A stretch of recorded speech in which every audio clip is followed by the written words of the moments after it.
Good morning, good afternoon, good evening જે પણ વિદ્યાર્થી મિત્રો જ્યારે પણ લેક્ચર જોઈ રહ્યા હોય દરેક માટે.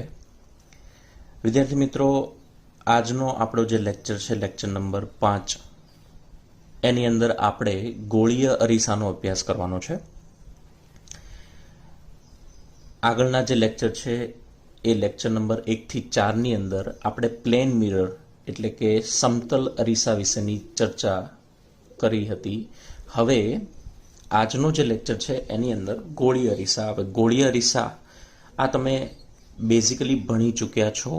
મેં જે તમને વાત કરી એ પ્રમાણે સમતલ અરીસો કદાચ નહીં ભણ્યા હો, પણ ગોળીય અરીસો તમે ભણી ચૂક્યા છો. એટલે આજનો લેક્ચર જોયા બાદ તમને એમ લાગશે કે આ બધી વસ્તુ ધોરણ 9-10ની અંદર તમે ક્યાંક ને ક્યાંક ભણી ચૂક્યા છો. હવે ગોળીય અરીસા, તો ગોળીય અરીસા કેટલા પ્રકારના છે? તો ગોળીય અરીસા આપણી પાસે 2 પ્રકારના હોય, એક અંતર્ગોળ અરીસો અને બીજો બહિર્ગોળ અરીસો. હવે સૌથી પહેલા આપણે આનું કન્સ્ટ્રક્શન સમજીશું કે ભાઈ અંતર્ગોળ અરીસો કેવી રીતે બનાવવામાં આવે, બહિર્ગોળ અરીસો કેવી રીતે બને. એની અંદર જુદી જુદી ટર્મ્સ તમારે સૌથી પહેલા સમજવાની રહેશે. ટર્મ્સ શું છે એના માટે આપણે આગળ વધીએ તો સૌથી પહેલા આપણે એ વિચારીએ કે અરીસો બને કેવી રીતે. તો અરીસા માટે આપણે એક કાચનો જે ગોળો હોય, કાચનો ગોળો, વિદ્યાર્થી મિત્રો ખાસ જે ઇમેજિન કરો, આ કોઈ વર્તુળ નથી, આ ગોળો છે અને એ પણ કાચનો ગોળો છે. હવે કાચના ગોળાને આપણે અહીંથી કાપી નાખીએ અને એ ભાગને છૂટો કરીને બાકીનો જે ભાગ લેશો એ તમને રકાબી જેવો ભાગ દેખાશે. હવે એની અંદર જે રકાબી જેવો ભાગ દેખાય એની અંદર 2 સપાટી તમને જોવા મળે. એક અંદરની સાઈડની સપાટી, એને કોન્કેવ સરફેસ કહેવાય. સરળતા માટે મેં ગુજરાતીમાં પણ ઉપર લખીને આપ્યા છે શબ્દો, એટલે ખાસ એને ધ્યાનથી જોજો. કોન્કેવ સરફેસ એટલે કે અંતર્ગોળ સપાટી અને કોન્વેક્સ સરફેસ એનો મતલબ કે બહિર્ગોળ સપાટી. મતલબ કે જે બહારની સપાટી છે એ સપાટીને બહિર્ગોળ, બહારથી ગોળ છે એટલા માટે બહિર્ગોળ, અને અંદરની સપાટી છે એને અંદર તરફથી ગોળ છે એટલા માટે અંતર્ગોળ સપાટી કહેવામાં આવે છે. હવે જો હું આ જે સપાટી છે એ સપાટીની બહારનો ભાગ silver coating on convex surface, મતલબ કે બહારની સપાટીને ચાંદીનો ઢોળ ચડાવું, જો ચાંદીનો ઢોળ ચડાવું તો એ જે છે એ અંતર્ગોળ અરીસા તરીકે કામ કરશે. અંતર્ગોળ અરીસા માટે એટલા માટે એમ કહેવાય કે કોન્કેવ સરફેસ ઇઝ રિફ્લેક્ટિંગ સરફેસ, મતલબ કે અંદરની સપાટી તમારી અંતર્ગોળ સપાટી. અને જો અંદરની સપાટીને સિલ્વર કોટિંગ કરવામાં આવે, અંદરની સપાટીને જો સિલ્વર કોટિંગ કરવામાં આવશે તો બહારની સપાટી તમને રિફ્લેક્ટિંગ સરફેસ તરીકે એટલે પરાવર્તક સપાટી તરીકે ઉપયોગમાં લઈ શકો. એને કહેવાશે બહિર્ગોળ અરીસો. તો આ રીતે તમે બંને અરીસા મેળવી શકો, કોન્કેવ અને કોન્વેક્સ, બહિર્ગોળ અને અંતર્ગોળ અરીસા બંને મેળવી શકો. હવે એની અંદર જે જુદી જુદી જે ટર્મ છે એ ટર્મ આપણે સમજી લઈએ. ટર્મની અંદર કઈ કઈ ટર્મ છે એ પહેલા સમજી લઈએ. તો એક પહેલી ટર્મ આવશે કે આ બંને અરીસા, આ જે ગોળામાંથી તૈયાર કરવામાં આવે છે એ ગોળાના કેન્દ્રને વક્રતા કેન્દ્ર કહે છે. ધ્યાનથી મિત્રો રિપીટ કરું છું, વ્યાખ્યા શું છે ધ્યાનથી જુઓ. આ જે આખો બંને મિરર જે છે એ બંને મિરર જે ગોળામાંથી તૈયાર કરવામાં આવે છે, ગોળાના કેન્દ્રને વક્રતા કેન્દ્ર કહેવામાં આવે છે. ઓકે, નેક્સ્ટ આગળના ટોપિક ઉપર, તો એ છે રેડિયસ ઓફ કર્વેચર, ગુજરાતીમાં વક્રતા ત્રિજ્યા. મતલબ કે ગોળાની જે ત્રિજ્યા જે છે, ગોળાની ત્રિજ્યા તમે ગમે તે લઈ શકો, બરાબર છે, એ ગોળાની ત્રિજ્યાને વક્રતા ત્રિજ્યા R કહે છે. એના પછી જે નેક્સ્ટ ટોપિક છે એ છે આપણો પોલ. પોલ મતલબ કે ધ્રુવ, જે પોલ શબ્દ દેખાય છે. હવે ધ્રુવ શું છે? ધ્રુવ તો અરીસાનું જે મધ્ય કેન્દ્ર કહેવાય, અરીસાનું કેન્દ્ર. સમજો, અરીસો આપણા માટે અત્યારે આ જે કોટિંગ કરેલી જે સપાટી છે એ કોટિંગ કરેલી સપાટીનું મધ્ય બિંદુ, એને આપણે પોલ કહીએ. પોલ અહીંયા પણ તમને દેખાશે, અંતર્ગોળ બહિર્ગોળ બંને માટે તમને પોલ દેખાય છે. તો એ આપણા માટે અરીસાનું મધ્ય કેન્દ્ર, જેને પોલ એટલે કે ગુજરાતીમાં કહેવાશે ધ્રુવ. એના પછી નેક્સ્ટ આપણે આગળ વાત કરીએ નેક્સ્ટ ટર્મ ઉપર. તો નેક્સ્ટ ટર્મ આપણી છે કે વક્રતા કેન્દ્ર સી અને પોલ, આ બંનેને જોડતી જે રેખા આવશે, વક્રતા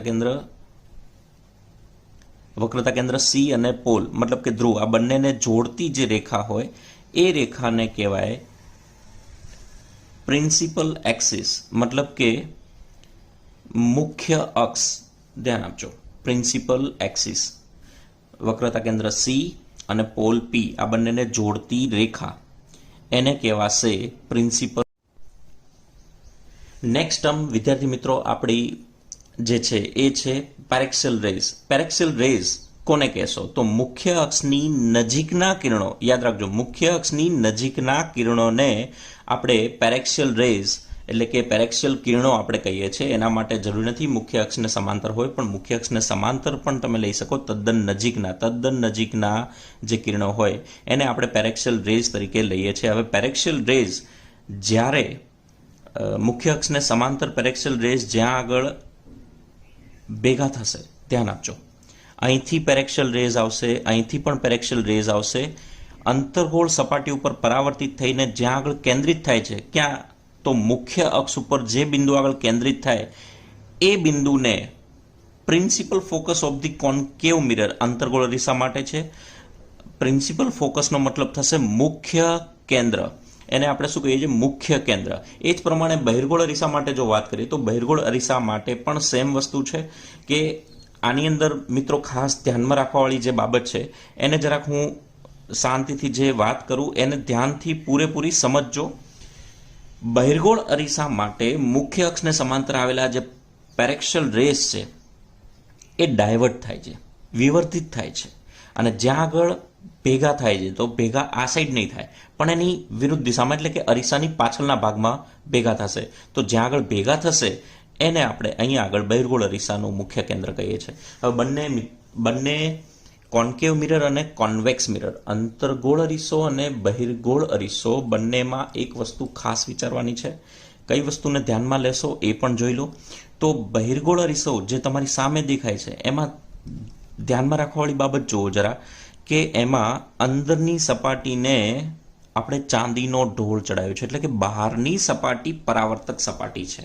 આ સપાટી પરાવર્તક સપાટી કહેવાય. એટલે કે વ્યક્તિ અહીંયા ક્યાંક આ ભાગમાં ક્યાંક હોય તો એનું પ્રતિબિંબ રચાય, પણ જો વ્યક્તિ અહીંયા ક્યાંક હોય તો એનું કોઈ પ્રતિબિંબ રચાતું નથી. અચ્છા, વ્યક્તિ હવે ધારો કે અહીંયા છે, એનું પ્રતિબિંબ રચાય છે, તો આ આપણા માટે થઈ પરાવર્તક સપાટી અને એની વિરુદ્ધ દિશામાં ચાંદીનો ઢોળ છે. તો હંમેશા યાદ રાખો કે બહિર્ગોળ અરીસા માટે મુખ્ય કેન્દ્ર એફ અને વક્રતા કેન્દ્ર સી એ પરાવર્તક સપાટીની બીજી દિશામાં હશે, મતલબ કે ઓપોઝિટ ડાયરેક્શનમાં હશે. તો આ વસ્તુને ખાસ જોઈ લેજો. એના સિવાય અંતર્ગોળમાં આના કરતાં વિરુદ્ધ હશે. અંતર્ગોળમાં બહારની સપાટી આપણે અંતર્ગોળ અરીસાની અંદર એ પણ આપણે જોઈ લઈએ. અંતર્ગોળ અરીસાની અંદર તો અંતર્ગોળ અરીસાની અંદર જે તમને દેખાય છે એ પ્રમાણે બહારની સપાટી ચાંદીનો ઢોળ ચડાવેલો છે. હવે બહારની સપાટી ચાંદીનો ઢોળ છે એટલા માટે વક્રતા કેન્દ્ર સી અને મુખ્ય કેન્દ્ર એફ જે છે એ જે સાઈડ વસ્તુ મૂકી છે અથવા તો જે સાઈડ રિફ્લેક્ટિંગ સરફેસ પરાવર્તક સપાટી હોય એ જ તરફ મુખ્ય કેન્દ્ર એફ અને વક્રતા કેન્દ્ર સી આવશે. ઓકે, તો નેક્સ્ટ આપણી જે ચર્ચા છે એ ચર્ચા ઉપર આપણે જતા રહીએ. તો નેક્સ્ટ ચર્ચા છે, આપણો નેક્સ્ટ ટોપિક છે એ છે ફોકલ પ્લેન. ફોકલ પ્લેન કેવી રીતે મેળવી શકાય તો એ વસ્તુ જરાક ધ્યાનથી જોજો. આ પણ તમે ડાયાગ્રામ જોજો, 3Dમાં છે. 3Dમાં કઈ રીતે છે એ પણ જોજો. આ હું તમને ડાયાગ્રામ ફરી એક બીજા એનિમેશન થ્રુ પણ સમજાવીશ. તો આની અંદર જુઓ કે અનંત અંતરેથી આવતા કિરણો મુખ્ય અક્ષને સમાંતર નથી, પણ જે કિરણો આપ્યા છે એ કિરણો એકબીજાને સમાંતર છે. એ બધા કિરણો જ્યારે અનંત અંતરેથી આવતા પ્રકાશના કિરણો જ્યારે પરાવર્તક સપાટી ઉપર પરાવર્તિત થઈને જ્યાં આગળ કેન્દ્રિત થાય, એ કેન્દ્રિત હમણાં આપણે જે ચર્ચા કરી એ પ્રમાણે તમે જોયું હશે આગળના પેજની અંદર, તો એમાં તમને જોવા મળ્યું હશે કે એ કેન્દ્રિત મુખ્ય કેન્દ્ર એફ ઉપર થયા, પણ એમાં અને આમાં થોડોક ફરક છે. એ ફરક હું તમને બીજા એનિમેશન થ્રુ પણ સમજાવીશ, પણ અહીંયા જરાક આ બાબતનું ધ્યાન આપો. જો મુખ્ય અક્ષને સમાંતર કિરણો હોય તો એફમાંથી પાસ થશે. મુખ્ય અક્ષને સમાંતર કિરણો એફમાંથી પાસ થશે, પણ મુખ્ય અક્ષને સમાંતર નહીં હોય, મુખ્ય અક્ષને, આ મુખ્ય અક્ષ છે આપણી, એ મુખ્ય અક્ષને જો સમાંતર નહીં હોય તો એ કિરણો ભલે અનંત અંતરેથી આવે છે પણ એફ ઉપર કેન્દ્રિત નહીં થાય, તો આ વખતે આપણે એને એમ કહીએ છીએ કે એ ક્યાં આગળ કેન્દ્રિત થાય, તો એ કેન્દ્રિત થશે ફોકલ પ્લેન. ધ્યાન આપજો મિત્રો, ફોકલ પ્લેન. આને આપણે ગુજરાતીમાં પણ એ જ પ્રમાણે શબ્દ વાપરીએ છીએ, ફોકલ પ્લેન. તો ફોકલ પ્લેનની ખાસિયત જોજો, મુખ્ય કેન્દ્ર એફ પણ ફોકલ પ્લેન પર જ છે. આ વસ્તુને સમજવાની છે. મુખ્ય કેન્દ્ર એફ પણ ફોકલ પ્લેન પર જ છે. ઓકે, હવે નેક્સ્ટ એના પછીની જે ટર્મ છે એ ટર્મ આપણી છે કેન્દ્ર લંબાઈ એફ. શું છે કેન્દ્ર લંબાઈ એફ? તો અહીંયા તમને દેખાય છે મુખ્ય કેન્દ્ર એફ અને ધ્રુવ પી બંને માટે આપ્યું છે, અંતર્ગોળ અને બહિર્ગોળ બંને માટે તમને આપેલું છે. તો મુખ્ય કેન્દ્ર એફ અને ધ્રુવ પી વચ્ચેનું જે અંતર છે એ અંતરને કહેવાય કેન્દ્ર લંબાઈ. એ જ પ્રમાણે અહીંયા પણ તમે જોઈ શકો મુખ્ય કેન્દ્ર એફ અને ધ્રુવ પી આ બંને વચ્ચેનું જે અંતર છે એ અંતરને આપણે કહીએ છીએ કેન્દ્ર લંબાઈ એફ. ઓકે, નેક્સ્ટ જે છે, નેક્સ્ટ આપણી જે ટર્મ છે એ ટર્મ આપણા માટે મુખ્ય કેન્દ્ર એફ કેન્દ્ર લંબાઈ અને સી અને પી વચ્ચેનું અંતર. ધ્યાન આપજો, સી અને પી વચ્ચેનું અંતર એ તો હમણાં આપણે આગળ જોઈ ગયા એ જ પ્રમાણે છે, પણ આ 2D માં છે. પેલું જે આપણે જોયું હતું એ 3D માં. ધ્યાન આપજો મિત્રો, વક્રતા ત્રિજ્યા આર, ધ્રુવ મુખ્ય કેન્દ્ર સોરી વિદ્યાર્થી મિત્રો, વક્રતા કેન્દ્ર અને ધ્રુવ પી, વક્રતા કેન્દ્ર અને ધ્રુવ પી વચ્ચેનું જે અંતર છે એ અંતર આપણા માટે વક્રતા ત્રિજ્યા આર છે. ઓકે, તો આ હમણાં જ આપણે જોયું એ પ્રમાણે જો તમને લોકોને યાદ આવે તો આખો ગોળો, એ ગોળાનું જે કેન્દ્ર એને કહેવાય વક્રતા કેન્દ્ર. આ થશે મુખ્ય કેન્દ્ર, આ થશે ધ્રુવ પી, એફ અને પી વચ્ચેનું અંતર કેન્દ્ર લંબાઈ, સી અને પી વચ્ચેનું અંતર વક્રતા ત્રિજ્યા. આ બધી જ વસ્તુ જે પ્રમાણે અંતર્ગોળ અરીસા માટે લાગુ પડે એ જ પ્રમાણે બહિર્ગોળ અરીસાને પણ લાગુ પડશે. તો આ હતી આપણી ટર્મ. અને જે મેં તમને વાત કરી કે હમણાં જે આપણે ચર્ચા કરી કે અનંતરેથી આવતા પ્રકાશના કિરણો તમને દેખાઈ રહ્યું છે જ્યાં આગળ ભેગા થાય છે, એ ફોકલ પ્લેન આ ટાઈપે લેવાનું છે. આપણે માત્ર આ લાઈનને જ ધ્યાનમાં લેતા, પણ પ્લેન એટલે સમતલ, એક સમતલ છે. એ સમતલ આ રીતે તમારે ધ્યાનમાં લેવાનું છે. તમને હાઇલાઇટ કરીને બતાવેલું છે, એને આપણે ફોકલ પ્લેન તરીકે લઈએ છીએ. અને જો આ કિરણોને મુખ્ય અક્ષને સમાંતર કરી દેવામાં આવે તો એ ક્યાં આગળ કેન્દ્રિત થાય છે તમને જોવા મળશે. વિદ્યાર્થી મિત્રો, આપણો નેક્સ્ટ ટોપિક છે વક્રતા ત્રિજ્યા અને કેન્દ્ર લંબાઈ વચ્ચેનો સંબંધ. વક્રતા ત્રિજ્યા તમને યાદ હોય તો એ પણ 9-10 ધોરણની અંદર જે તમે ભણી ગયા, વક્રતા ત્રિજ્યા આર અને કેન્દ્ર લંબાઈ સ્મોલ એફ, આ બંને વચ્ચેનો જે સંબંધ છે એ સંબંધ તમે લોકો ભણી ચૂક્યા છો. અને સંબંધ અનુસાર આપણે કંઈક એવી તારવણી કરી છે કે એફ બરાબર r/2 પણ આ બધા કેસમાં સાચું નથી. તો આ નીટને લઈને આપણે ધ્યાનમાં રાખીને, નીટ JEE ને ધ્યાનમાં રાખીને તૈયાર કરેલો છે ટોપિક. તો ખાસ ધ્યાન આપજો મિત્રો. હવે મારા 2-3 પોઈન્ટ જેને તમારે બિલકુલ ધ્યાનથી સમજવાના છે. 2-3 પોઈન્ટ. કયા 2-3 પોઈન્ટ? જે એક તો આપણે અત્યાર સુધીમાં જે લખતા આવ્યા છીએ કે એફ અને આર બંને વચ્ચેનો સંબંધ આપણે હંમેશા લખ્યો કે એફ બરાબર r/2, પણ એ મેં કીધું એ પ્રમાણે બધા કિસ્સામાં સાચું નથી હોતું. બરાબર, એ પણ આપણે સમજીશું કેમ સાચું નથી પડતું, એ પણ જોઈ લઈએ. બરાબર છે. તો હમણાં મિત્રો આગળ જે આપણે ચર્ચા કરી એ પ્રમાણે જો તમને યાદ હોય તો એક ટોપિક, એક ટર્મ આપણી હતી પેરેક્શિયલ રે, પેરેક્શિયલ કિરણો. હવે પેરેક્શિયલ કિરણો શું હતું? તો પેરેક્શિયલ કિરણો એટલે મુખ્ય અક્ષની નજીકના કિરણો, તદ્દન નજીકના કિરણો, એને પેરેક્શિયલ રેઝ. અને આખા ચેપ્ટર દરમિયાન આપણે એ જ કિરણોને ધ્યાનમાં લેવાના છે. પેરેક્શિયલ રેઝ, પેરેક્શિયલ કિરણોને જ ધ્યાનમાં લેવાના છે. જો આપણે ધ્યાનમાં નથી લેતા તો શું થાય છે એ આ બાબતની થિયરી ઉપરથી આપણે સમજીશું. તો થિયરીની અંદર જુઓ મિત્રો, તો અહીંથી પેરેક્શિયલ કિરણો નથી લીધા મિત્રો, ધ્યાન આપજો, પેરેક્શિયલ કિરણો નથી. તો હા, મુખ્ય અક્ષને સમાંતર કિરણો છે. સ્વાભાવિક છે, થીટા એંગલ ઉપર આપાત થયા. હવે થીટા એંગલ ઉપર કઈ રીતે આપાત થયા એ પણ જોજો. જે વક્રતા કેન્દ્ર સી માંથી સપાટી ઉપર જે તમે હંમેશા લાઈન દોરશો તો એ લાઈન હંમેશા 90 એંગલ ઉપર જ આવશે. અહીંથી પણ 90 એંગલ આવે, અહીંથી પણ આ રીતે 90 એંગલ આવે. તો આપણી જે ચર્ચા હતી, આપણા જે નિયમો હતા કે પરાવર્તનને અનુલક્ષીને જે નિયમો હતા એ નિયમો પ્રમાણે જો તમારી સપાટી આ જે તમારી સપાટી છે એ સપાટીને દોરેલો લંબ હંમેશા વક્રતા કેન્દ્ર સી માંથી પસાર થશે. ધ્યાન આપજો મિત્રો, સપાટીને દોરેલો લંબ હંમેશા વક્રતા કેન્દ્ર સી માંથી પસાર થશે. તો આ જે કિરણ થયું એ આપાત કિરણ થયું. જો એ થીટાના ખૂણે આપાત થાય તો હંમેશા થીટાના ખૂણે જ પરાવર્તિત થાય. તો શું આને મુખ્ય કેન્દ્ર એફ કહેશો? ના, અત્યારે કહેવાની જરૂર નથી. તો પહેલા આપણે તારવણી કરીએ. તારવણી માટે માની લો આ જે થીટા છે તો આ પણ થીટા થશે, પછી કંઈક આ રીતે ઝેડ જેવું દેખાય છે થીટા છે તો આ પણ થીટા થશે. ઓકે, માની લો આ ટોટલ અંતર, આ તો આર ફિક્સ છે, પણ અહીંથી આ અંતર માની લઈએ એક્સ છે તો આ અંતર થશે આર માઇનસ એક્સ. અને આ જે છે 180 માઇનસ 2 થીટા એ આ ત્રિકોણનો બહિષ્કોણ કહેવાશે.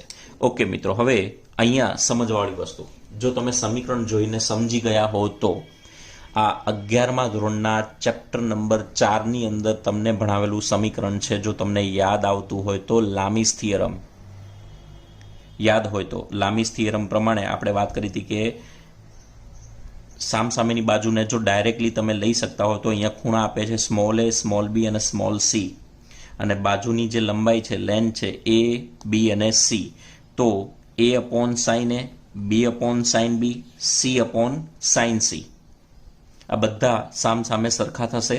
અને એનો ઉપયોગ આપણે અહીંયા આગળ લામીસ થિયરમનો ઉપયોગ આપણે અહીંયા કર્યો છે. કઈ રીતે કર્યો છે એ પણ જોઈ લો. તો તમને દેખાશે તો આર માઇનસ એક્સની સામેનો ખૂણો આ રહ્યો થીટા, તો એ થશે R minus x upon sine theta. અને આ જે એંગલ જે છે એ થશે pi minus 2 theta. Pi minus 2 theta ધ્યાનથી જોજો, R upon pi minus 2 theta. આ 2 થીટા છે અને એંગલ આપણો આવશે pi minus 2 theta, 180 minus 2 theta. તો R upon sine pi minus 2 theta. હવે આને આપણે સોલ્વ કરવાનું છે. સોલ્વ કરતાં કરતાં આપણને એક્સની વેલ્યુ મળી જશે. તો એક્સની વેલ્યુ આપણે છેલ્લે તારવીને જોઈ લઈએ કે શું થાય છે. તો એનું પરિણામ આપણે જોઈ લઈએ. તો પરિણામની અંદર ધ્યાનથી જુઓ મિત્રો, હું આખું પરિણામ અહીંયા પહેલાં બતાવી દઉં છું કે શું તમારો જવાબ આવશે. તો આ તમારો જવાબ છે. કેવી રીતે આવ્યો જોઈ લઈએ. તો આ ટર્મ એમની એમ જ રાખી છે, R minus x upon sine theta. અહીંયા લખ્યું છે આર અપોન પાઈ, આગળ વિધેય બદલાશે નહીં અને પાઈ માઇનસ 2 થીટા બીજા ચરણમાં આવશે. જે મિત્રો ત્રિકોણમિતિ ભણ્યા છે એમને આ બાબતમાં ખ્યાલ આવશે. તો પાઈ આગળ વિધેય નહીં બદલાય, પાઈ માઇનસ 2 થીટા બીજા ચરણમાં સાઇન ઓલરેડી ધન જ હોય તો આ થશે સાઇન 2 થીટા. હવે સાઇન 2 થીટા આ પણ મિત્રો યાદ આવતું હોય તો એક સમીકરણ તમે ભણી ગયા પ્રક્ષિપ્ત ગતિ પ્રોજેક્ટાઇલ મોશનની અંદર સાઇન 2 થીટાની જગ્યાએ લખાશે 2 sine theta into cos theta. Okay, sine theta જતા રહેશે. તો બાકી જે રહેશે એનું જે આપણે સાદરૂપ બનશે એ સાદરૂપ આર માઇનસ એક્સ યથાવત આર બાય 2 અને 1 અપોન કોસ થીટાનું થઈ જશે સેક થીટા. તો એક્સને સૂત્ર કરતા બનાવશો તો તમારું કંઈક સમીકરણ એક્સની વેલ્યુ, ધ્યાનથી જોજો મિત્રો, એક્સની જે વેલ્યુ આવી એ વેલ્યુ આવશે r minus r by 2 sec theta. Okay, આ આપણું સમીકરણ બન્યું. હવે વિચારવાવાળી બાબત છે, ધ્યાનથી એક્સની વેલ્યુ તમને આર બાય 2 નથી મળી. આ ધારો કે આર હોય તો એના કરતાં અડધું હોય એ જરૂરી નથી. મેં પહેલાં જ વાત કરી હતી. હા, ક્યારે મળે તો એની શરતો આપણે જોઈ લઈએ કે જેથી કરીને ખબર પડે. તો શરતોની અંદર જે ચર્ચા છે એ આપણે કીધું કે પેરેક્શિયલ રેઝ લેવાના છે. પેરેક્શિયલ રેઝ એટલે મુખ્ય અક્ષની તદ્દન નજીકના કિરણો જેની અંદર થીટાની વેલ્યુ નિયરલી ઇક્વલ ટુ 0 હોય. જો થીટાની વેલ્યુ નિયરલી ઇક્વલ ટુ 0 હોય તો સાઇન થીટા જે છે નિયરલી ઇક્વલ ટુ 1 કહેવાશે. તો એવા કેસની અંદર એક્સ બરાબર શું લખાશે? R by 2. અને એક્સ એવા કેસની અંદર મુખ્ય કેન્દ્રમાંથી પાસ થશે, એટલા માટે એક્સ આપણા માટે કેન્દ્ર લંબાઈ એફ જેટલું કહેવાશે. તો આ વસ્તુ ઘણી ઇમ્પોર્ટન્ટ છે મિત્રો. આ આપણા માટે સંબંધ થઈ ગયો કેન્દ્ર લંબાઈ એફ અને વક્રતા ત્રિજ્યા આર વચ્ચેનો સંબંધ થયો. તો હમણાં જે ચર્ચા કરી આ બંને ચર્ચાઓને ખાસ ધ્યાનમાં લેજો. એક જે ચર્ચા દેખાય છે એમાં મુખ્ય અક્ષથી દૂર રહીને જે સમાંતર કિરણો આવે છે, અને બીજી જે ચર્ચા છે એમાં મુખ્ય અક્ષની તદ્દન નજીકના સમાંતર કિરણો છે. બંનેમાં ફરક છે. અને અહીંયા થીટા એંગલ ઉપર પ્રકાશનું કિરણ આપાત થયું, થીટા ઉપર પરાવર્તિત થયું, ને એના આધારે જે આપણે તારવણી કરી એ તારવણીના બેઝ ઉપર આપણી જે ચર્ચા હતી કે મુખ્ય અક્ષને સમાંતર રહેલા કિરણો ક્યાંથી પસાર થશે મિત્રો? તો મુખ્ય કેન્દ્ર એફ. પણ એ કયા કેસમાં? તો આ કેસમાં નહીં, આ કેસમાં. કેમ કે આ કેસની અંદર આપણે પેરેક્શિયલ કિરણોને ધ્યાનમાં લીધા છે. તો આ જે બિંદુ આપણને મળશે, આ જે બિંદુ મળશે એને આપણે મુખ્ય કેન્દ્ર એફ કહીએ છીએ, અને મુખ્ય કેન્દ્ર એફ થી પી વચ્ચેનું, ધ્રુવ વચ્ચેનું અંતર, જે અંતર હોય એને આપણે કેન્દ્ર લંબાઈ સ્મોલ એફ કહીએ. તો કેન્દ્ર લંબાઈ સ્મોલ એફ અને વક્રતા ત્રિજ્યા આર વચ્ચેનો સંબંધ કંઈક આ રીતે ડિરાઈવ કરી શકાય. બરાબર છે મિત્રો? આની નોટ્સ મેં બનાવી નથી મિત્રો, તો તમને આના માટે હું ખાસ કહીશ કે આ નોટ્સ તમારે ઉતારવાની રહેશે.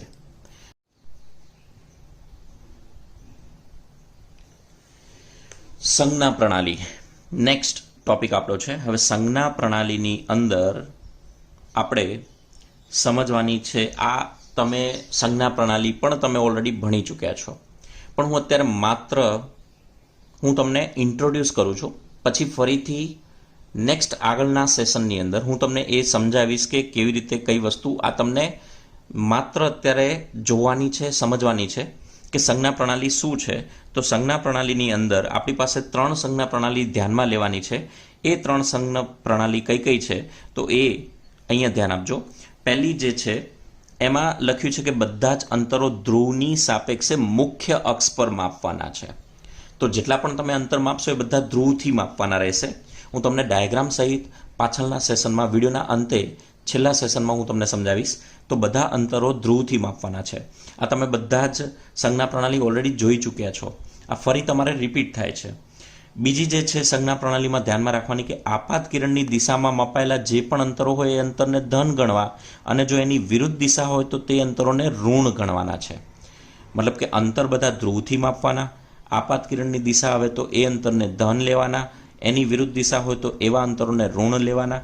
ત્રીજી જે સંજ્ઞા પ્રણાલી છે એ પ્રમાણે મુખ્ય અક્ષની ઉપરની ઊંચાઈ ધન ગણવી અને નીચેની ઊંચાઈને ઋણ ગણવી. મતલબ કે મુખ્ય અક્ષ જે છે એ તમારી વચ્ચે સેન્ટરમાં જે મુખ્ય અક્ષ પડતી એની ઉપરના અંતરો ધન અને એની ઉપરના નીચેના અંતરોને ઋણ લેવાના છે. ઓકે, તો નેક્સ્ટ આપણે જોઈશું ઇમેજ ફોર્મેશન, અને ઇમેજ ફોર્મેશનની સાથે સાથે આ સંજ્ઞા પ્રણાલી પણ જોઈ લઈશું. ઇમેજ ફોર્મેશન શું છે તો એ હું તમને ચર્ચા કરી લઉં. ઇમેજ ફોર્મેશનની અંદર આપણે સમજવાનું છે કે ઇમેજ કેવી રીતે રચાય. મતલબ કે કોઈ પણ વસ્તુની ઇમેજ બનાવી છે તો ઇમેજ કેવી રીતે રચાશે, તો એના માટે 4 કિરણોને તમારે ધ્યાનમાં લેવાના છે. 4 કિરણો કયા કયા? તો એ કિરણો આપણે 1 બાય 1 આપણે જોતા જઈએ. 1 બાય 1માં પહેલું કિરણ જે છે એ આપણે જોઈએ ને. હા, એક વસ્તુ જે આપણે હમણાં જે ચર્ચા કરી હતી યાદ હોય તો તમને, આપણે માત્ર પેરેક્શિયલ કિરણોને ધ્યાનમાં લેવાના છે.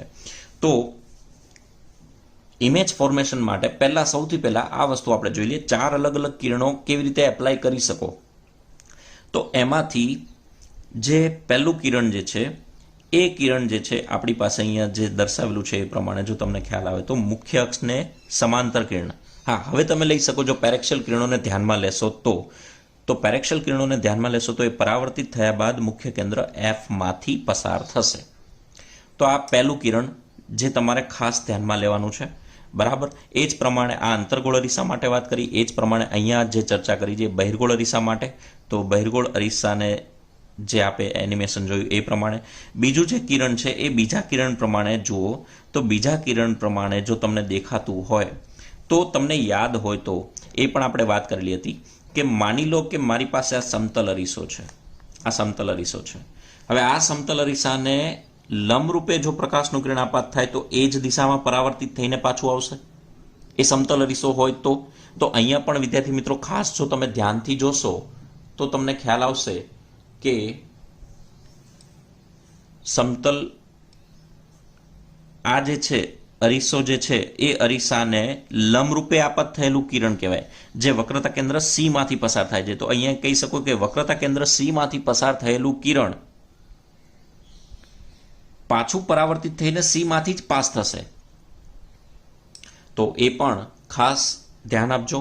અહીંયા પણ સેમ વસ્તુ છે. અહીંથી આપાત થયેલું કિરણ પરાવર્તિત થયા બાદ સી ની દિશા કહી શકો તો પણ ચાલે, બરાબર. સી માંથી એટલે કે અરીસો તોડીને અહીંથી આમ પાસ નહીં થાય, બરાબર છે. તો અહીંયા ખાસ ધ્યાન રાખજો, અહીંથી આપાત થયેલું કિરણ વળી પાછું એ જ દિશામાં પરાવર્તિત થશે. આ બીજા નંબરનું કિરણ. હવે નેક્સ્ટ આગળ વાત કરીએ ત્રીજા નંબરનું કિરણ. તો ત્રીજા નંબરના કિરણની અંદર તમારે અલગ અલગ વસ્તુમાં નેક્સ્ટ જે છે એ પણ આપણે જોઈએ. તો મુખ્ય કેન્દ્ર એફમાંથી પસાર થતું કિરણ, બંને કેસમાં જુઓ, આમાંથી અને આમાંથી મુખ્ય કેન્દ્ર એફમાંથી પસાર થતું કિરણ પરાવર્તિત થયા બાદ મુખ્ય અક્ષને સમાંતર બનશે. બંને કેસમાં જુઓ, મુખ્ય અક્ષને, આ કિરણ પણ મુખ્ય અક્ષને સમાંતર થયું, આ કિરણ પણ મુખ્ય અક્ષને સમાંતર થશે. અને હવે ચોથું કિરણ પણ બંને કેસમાં જોઈ લો તો બંને કેસની અંદર તમને જોવા મળશે કે ધ્રુવ પી ઉપર જેટલા એંગલ ઉપર જો થીટા એંગલ ઉપર કિરણ આપાત થાય તો થીટા જ એંગલ ઉપર એ કિરણ પરાવર્તિત પણ થાય. તો બંને કેસમાં અહીંયા અને અહીંયા બંને જગ્યાએ આપણને અહીંયા આગળ પણ કહી શકો થીટા એંગલ, આ પણ થીટા એંગલ ઉપર પરાવર્તિત થશે, અહીંયા પણ થીટા એંગલ અને અહીંયા પણ થીટા એંગલ. આ સિમ્પલ આપણો પરાવર્તનનો જ નિયમ લગાવેલો છે. અહીંયા પણ જોશો તો વક્રતા કેન્દ્ર સી અને પી ને જોડતી રેખા, જેને આપણે મુખ્ય અક્ષ કીધી, પણ એ અરીસા સાથે 90નો એંગલ બનાવશે. તો આ થશે. આને જો હું આટલો ભાગ કન્સિડર કરું, આટલો જ ભાગ માત્ર કન્સિડર કરું તો એ સમતલ અરીસો કહેવાશે. તો સમતલ અરીસા ઉપર આ અરીસાને દોરેલો લંબ કહેવાય. તો એના ઉપર આ થશે આપાત કિરણ અને આ થશે પરાવર્તિત કિરણ. તો આ રીતે મિત્રો 4 કિરણોને તમે ધ્યાનમાં લેશો તો કોઈ પણ વસ્તુની ઇમેજ ક્યાં રચાય છે એ તમે આરામથી શોધી શકો છો. કોઈ પણ વસ્તુની ઇમેજ તમારે મેળવવી હોય તો આ રીતે આપણે મેળવી શકીએ. હવે ધારો કે એ જ વસ્તુને આપણે 4 કિરણોના માધ્યમથી સમજવું છે તો ધ્યાનથી જુઓ, એક સાથે આ બધા કિરણો ભેગા ક્યાં થશે તો એ તમને દેખાઈ રહ્યું છે આની અંદર.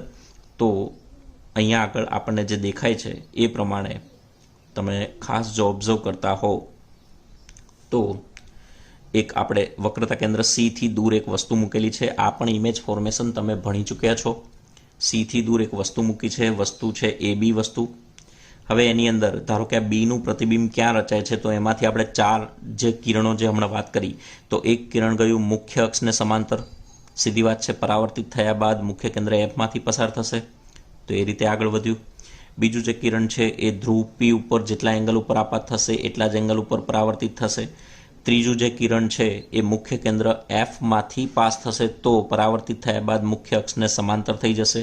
અને ચોથું કિરણ જે વક્રતા કેન્દ્ર સીમાંથી પસાર થાય તો વળી પાછું એ સી તરફ જ જશે. તો આ 4 અહીંયા ભેગા થયા છે, પણ આપણે આ 4ને ધ્યાનમાં નથી લેવાના. આપણે કોઈ પણ 2ને ધ્યાનમાં લેશો તો પણ ચાલશે. તો બીનું જે પ્રતિબિંબ છે એ બી' તમને આ જગ્યાએ મળશે. બરાબર છે મિત્રો. તો આ થયું ઇમેજ ફોર્મેશન કે ઇમેજ બને કેવી રીતે એની આપણે ચર્ચા કરીએ છીએ. તો ઇમેજ બનાવવાની મેથડ તમને ખબર હોવી જોઈએ, ઇમેજ કેવી રીતે બનશે. નેક્સ્ટ આગળની સ્લાઇડ્સમાં જઈએ.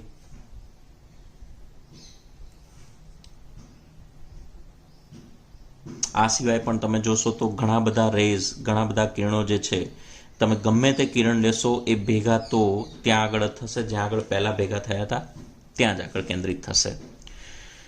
ઓકે, નેક્સ્ટ જે છે આપણી જે ચર્ચા હતી એ પ્રમાણે કોઈ પણ 2 કિરણોને ધ્યાનમાં લઈ અને તમે કામ કરી શકો. જુઓ, તમને આ દેખાય છે, તમને અલગ અલગ લેવલ પ્રમાણે કિરણો આપાત કરીને તમને એનું પ્રતિબિંબ ક્યાં રચાય છે પ્રતિબિંબ બતાવ્યું છે. એનો મતલબ કે એ બીનું પ્રતિબિંબ A' B' આ લાઈન ઉપર જ મળશે, તમને બધા જ પ્રતિબિંબ આની ઉપર મળશે. બરાબર છે મિત્રો. તો આ થઈ ગયું ઇમેજ ફોર્મેશન. હવે નેક્સ્ટ જુઓ, બધી જ ઇમેજ તમને બતાવેલી છે અહીંયા આગળ કઈ રીતે ઇમેજ રચાય છે, દરેક ઇમેજ. તો એ જે ફરી એક વખત રિપીટ કરું છું, ધ્યાનથી જુઓ એનિમેશન.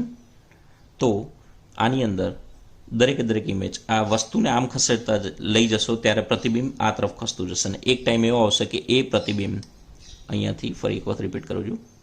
આ પણ મેં કીધું એ પ્રમાણે તમે ભણી ચૂક્યા છો.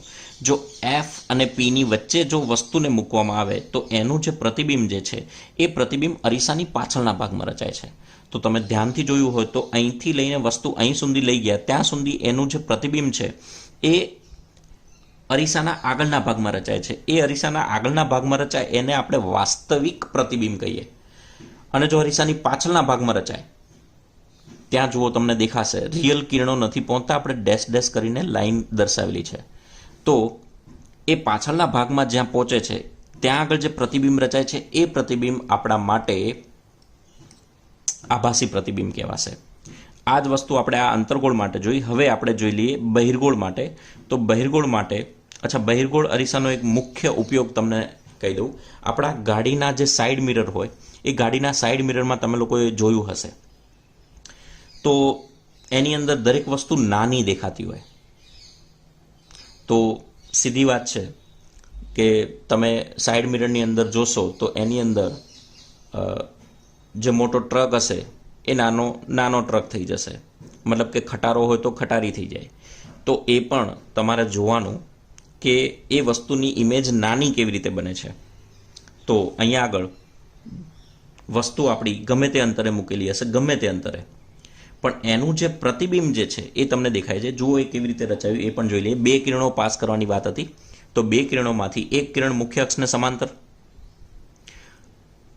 મુખ્ય અક્ષને સમાંતર મુખ્ય કેન્દ્ર એફની દિશામાં જવું જોઈએ, તો આ પરાવર્તિત થઈને આ મુખ્ય કેન્દ્ર એફની દિશામાં. બીજું જે કિરણ છે એ જે છે એ ધ્રુવ પી ઉપર આપાત કર્યું, તો જેટલા એંગલ ઉપર આપાત કરશો એટલા જ. તો આ બંને કિરણો ક્યાંય ભેગા થતા નથી, તો એને પાછા જ્યારે જ્યાં આગળ ભેગા થશે તો એ જે બિંદુ મળશે એ બિંદુ આ બિંદુનું પ્રતિબિંબ અહીંયા તમને રચાશે અને આ આખી વસ્તુની ઇમેજ તમને અહીંયા મળશે. તો ધ્યાનથી જોશો તો ખબર પડશે. હમણાં જે વાત કરી, મોટો ટ્રક કન્વર્ટ થઈ ગયો નાના ટ્રકમાં. તો આ એક વસ્તુ થઈ. અને હંમેશા બહિર્ગોળ અરીસાના કેસની અંદર યાદ રાખજો મિત્રો, તમને જે પ્રતિબિંબ મળશે એ હંમેશા આભાસી પ્રતિબિંબ મળશે અને એફ અને પીની વચ્ચે જ મળશે. વસ્તુ ગમે તે અંતરે હોય, ટ્રક દૂર હોય કે નજીક હોય એનાથી કોઈ ફરક પડતો નથી. જો આ ટ્રક નજીક આવી રહ્યો છે, અરીસાની એકદમ નજીક આવે છે, તો એ ધીમે ધીમે આ પણ ઇમેજ પી તરફ ખસતી જશે. બરાબર છે મિત્રો? ઓકે, તો આ થશે આપણા માટે. અચ્છા, હવે નેક્સ્ટ જે આપણી જે ચર્ચાઓ હતી એ ચર્ચાઓમાં આપણે જતા રહીએ. કઈ બાબતની ચર્ચા? તો નેક્સ્ટ જે આપણી ચર્ચા છે એની અંદર સંજ્ઞા પ્રણાલીની જે મેં તમને વાત કરી હતી એ સંજ્ઞા પ્રણાલીની ચર્ચા કરીએ. તો સંજ્ઞા પ્રણાલી માટે ધ્યાન આપજો મિત્રો. અહીંયા આગળ અંતર્ગોળ અરીસાથી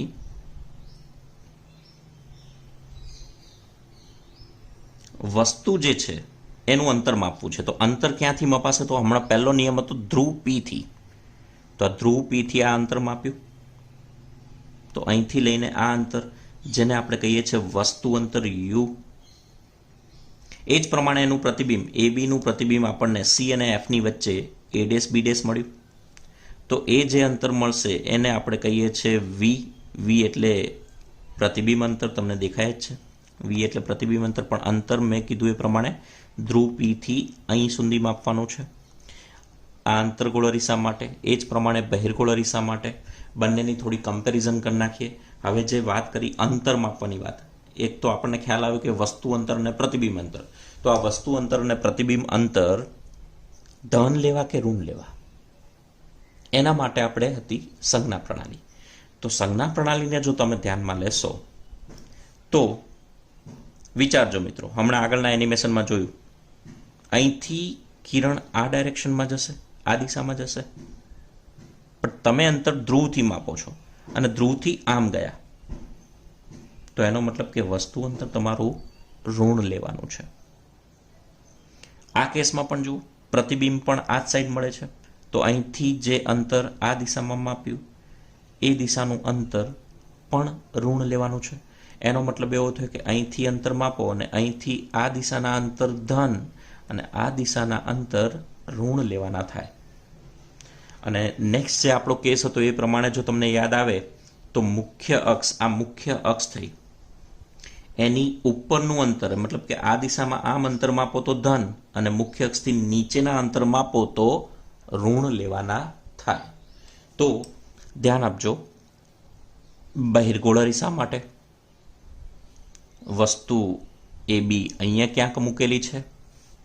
આપાત કિરણ આપણા માટે આ દિશામાં જશે, આ આપાત કિરણ થશે.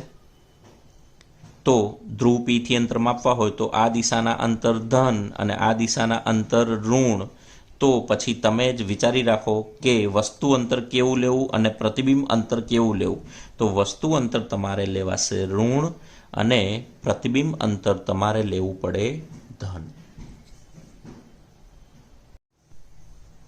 જુઓ મિત્રો, આ અંતર્ગોળ અને આ બહિર્ગોળ, એમાં ઇન્સિડન્ટ રે લખેલું છે. અહીંયા પણ ઇન્સિડન્ટ રે લખેલું છે. ધ્રુવ P ને હાઇલાઇટ કરેલ છે.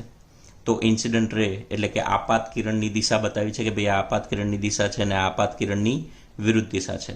અને આ બંને કેસમાં આપણને ધ્રુવ P બતાવેલું છે. હવે આપાત કિરણની વિરુદ્ધ દિશાને આપણે ઋણ લેવાની છે. તો ઇન્સિડન્ટ રે માટે અહીંયા જે તમને દેખાય છે, હવે તમને કોઈ એવો સવાલ કરે કે અંતર્ગોળ અરીસાની કેન્દ્ર લંબાઈ કેવી, ધન કે ઋણ, તો તમે જોઈને જવાબ આપી શકો. તમને લોકોને ખબર પડશે જે અહીંથી અંતર મપાય છે હંમેશા અહીંથી અંતર મપાય છે. તો હમણાં આપણે આગળના કેસમાં જોયું એ પ્રમાણે આ દિશાનું અંતર ધન અને આ દિશાનું અંતર ઋણ. તો પછી અહીંથી આપણે આ અંતર આ દિશામાં જવાનું છે. તો કેન્દ્ર લંબાઈ કેવી મળે છે? ઋણ. અને એ જ પ્રમાણે વક્રતા ત્રિજ્યા R પણ આપણને કેવું મળશે? ઋણ મળશે. તો અંતર્ગોળ અરીસાના કેસમાં કેન્દ્ર લંબાઈ અને વક્રતા ત્રિજ્યા બંને ઋણ મળે. એ ખાસ ધ્યાનમાં રાખજો. દાખલા ગણતી વખતે ખાસ એમાં ક્યારે પણ કોઈ પણ ચેન્જ ના આવે અંતર્ગોળ અરીસા માટે. હવે વાત કરીએ બહિર્ગોળ અરીસા માટે. તો બહિર્ગોળ અરીસા માટે જે છે એ ધ્રુવ P આગળ જુઓ લાઈન ખેંચી છે અને અહીંથી આ જે અંતર છે કેન્દ્ર લંબાઈ F અને વક્રતા ત્રિજ્યા R. હવે વસ્તુ જે છે એ તમારી વસ્તુ ક્યાંક આ સાઈડ આવશે અને એ સાઈડથી આપાત કિરણ કહેવાશે. તો જો તમે ધ્યાનથી જુઓ તો તમને ખબર પડશે કે અહીંથી આ અંતર ધન લેવાનું છે. તો બહિર્ગોળ અરીસા માટે કેન્દ્ર લંબાઈ અને વક્રતા ત્રિજ્યા બંનેને ધન લેવાની રહેશે. તો બિલકુલ પણ ભૂલતા નહીં. અને આ ખાસ દાખલાઓમાં મદદરૂપ થશે તમને.